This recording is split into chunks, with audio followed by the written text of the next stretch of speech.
What's going on, guys? It's your boy Ajen back again for another Outerplane video, and for today it's time for some meta analysis here in Arena PvP.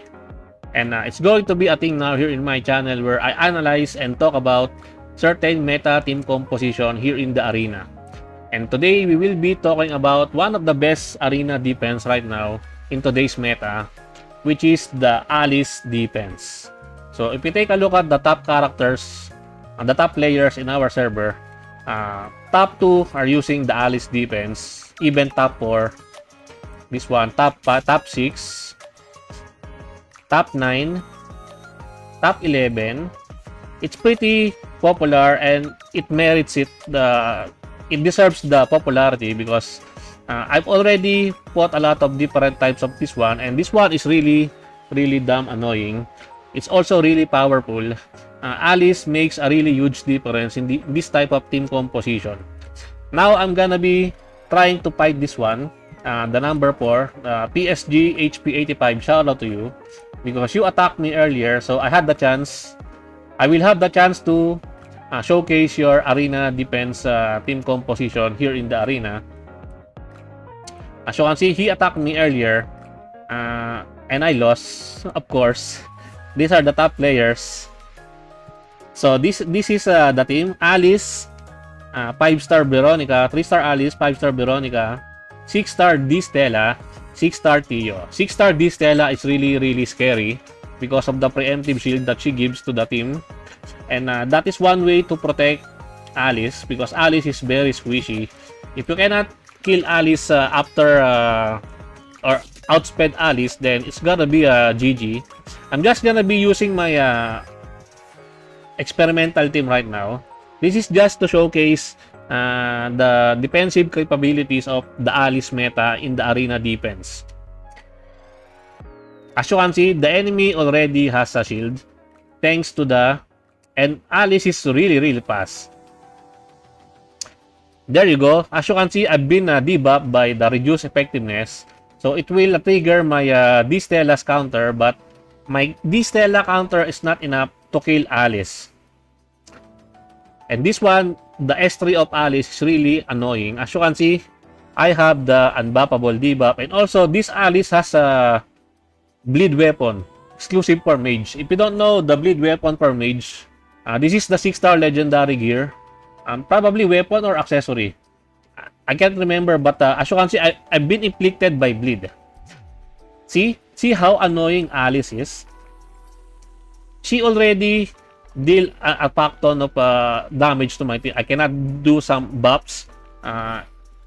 For you to be able to try to do some decent damage or massive damage to the enemy, you need some buffs like attack buff, accuracy buff, critical rate buff, critical damage buff, and also some form of survivability like the invulnerability buff from Leo. And Alice shuts down all of buffers in the arena opens. As you can see, I will not be able to use my Leo's buff. I will not be able to activate Hanbuli's buff. I will not be able to activate the critical rate buff from Rin's S3. So your Rin is already GG because she's very squishy. She will not be able to perform that much damage. So yeah, that is how powerful this team is. Now, what are the counters for this type of team composition? As you can see, once Alice uses her S2, the first attack, where she will inflict the effectiveness debuff, reduce effectiveness debuff, she will triggers D Stella's revenge passive proc. My D Stella is not is only 3-star, mind you guys. My D Stella is only 3-star. It's not the best D Stella out there. Probably if you have a really strong D Stella, she can one-shot Alice. That is your best bet to counter this one. Also, if you're not really confident with your D Stella's damage, you can slot in the normal Stella in your team composition. That is one of the counters that I can think how to counter this type of team. Sadly, I don't have the normal Stella, so in this account, in my main account in Asia Server 2, so I cannot showcase the counter for this type of team because this Stella plus Stella will activate the revenge effect from Alice S2, so they will deal some AoE damage to the enemy. And they might probably be able to kill Alice before Alice casts her S3. That is one of the things to counter this one. Another thing to counter this one is to build a really slow team. A turtle team.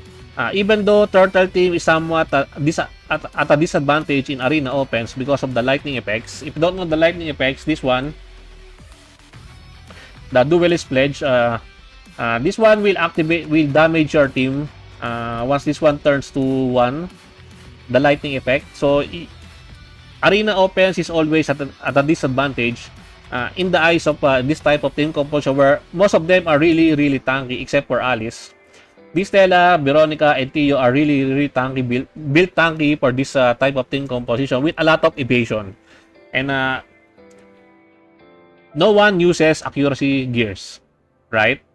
I don't know if anyone uses accuracy gears, but in the early phase of the game, no one built accuracy gears. Mainly because they don't really find accuracy gears really beneficial. But in today's meta, I think it's best to craft or have asset pieces of accuracy gears just to counter this type of team composition where there are a lot of evade characters in the arena defense. Also, another speaking of the turtle team, to counter this one, you need Siren for that one. Why Siren? Siren can cleanse the debuffs that Alice will inflict to you. You just need to make sure that Siren will be able to... Probably Siren will be the fastest character in your team. You need to speed tune that one, that Siren will be the fastest character in your team for you to be able to cleanse this type of debuffs. And also, make sure that Siren has enough AP points for her to use the burst, because that is the cleanse is only available at burst 2 for Siren. So you need to bet on that one, that you need Vanguard's Charm for that one. Maybe 6-star Vanguard's Charm for your Siren to be able to have the what do you call this? The AP necessary to use the burst 2 level skill.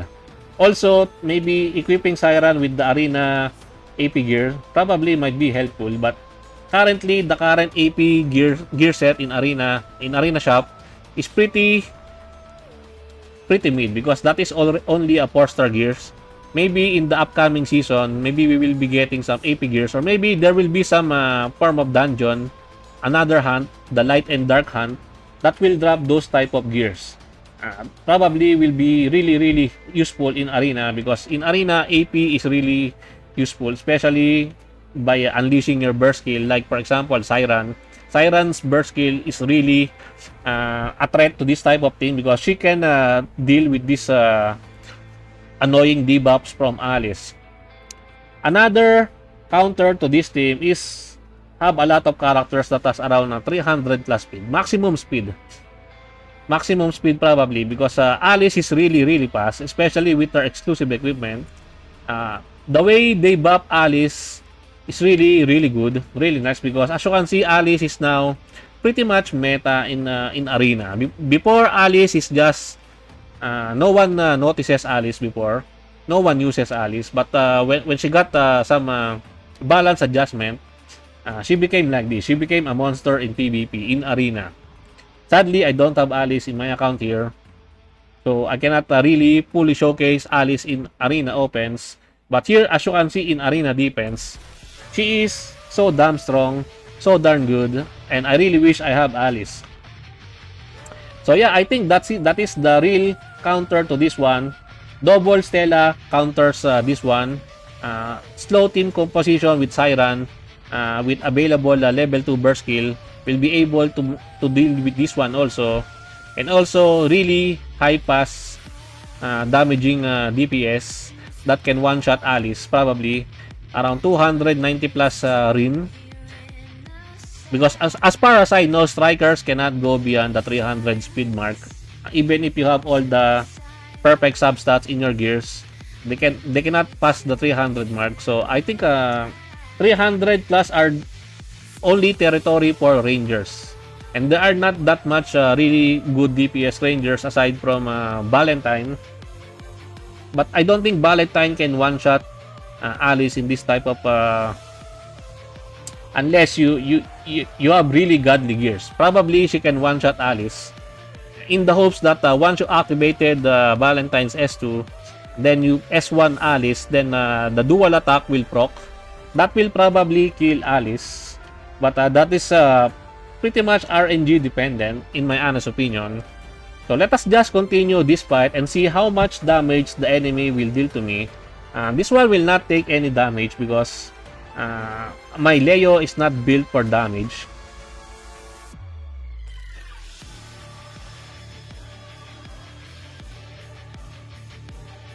I was still able to buff some invulnerability buff to 2 of my characters, but that's it. Because some of them have unbuffable. As you can see, my Rin cannot buff her own critical rate. So, as you can see, I did not crit because my crit rate is only around 40 something. And look at those counters.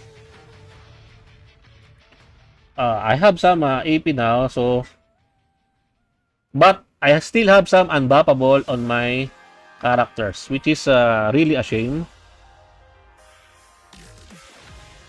It would be nice if I can buff that one to my D-Stella, the counter attack buff. This one will hurt. This one will hurt. Oh, not. It does not hurt. What? Maybe I can win this one because I've been experimenting with hand bully, and hand bully for so far is so good.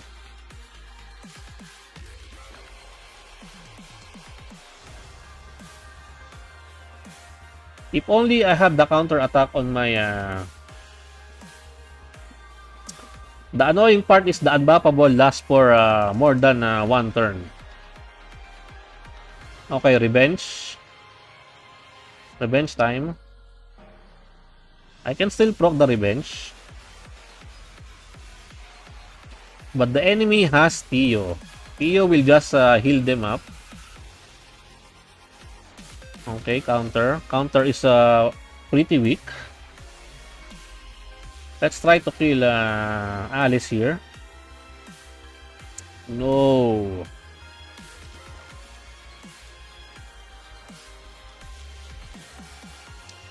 Revenge. Okay. We still managed to do the revenge. And Alice is now dead. But still, I'm already losing this one. I'm already losing this fight. I'm not really optimistic that I can win this one. Especially if I have some debuffs on my D-Stella. And yes, my D-Stella is now dead. So I will not be able to shake this one because these two doesn't have any form of damage. These two are here for supporting the team, not for making some damage. They will just kill my team here.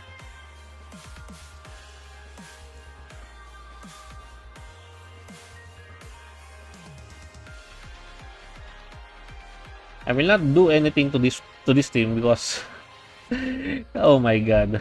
Let's just skip this one. Let us see the damage of this Stella.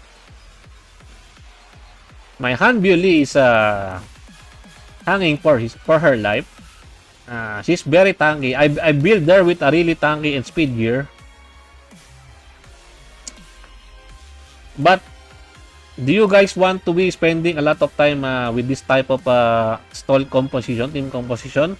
I don't have the time for this one, so I'll just give up because I won't be able to deal some damage to this type of team with my characters here. And there you go. That is the Alice Arena Defense Meta team composition. That is really powerful. Really annoying to face. Whenever I see that team composition, I try to avoid that one because I know that I will just lose the match. Well, anyway guys, I think that's it for me for today. I hope you enjoyed this video. Please leave a like and subscribe. I would really appreciate it if you could help me grow my channel more. And thank you to everyone who are supporting my channel. I appreciate every one of you. Until next time, peace.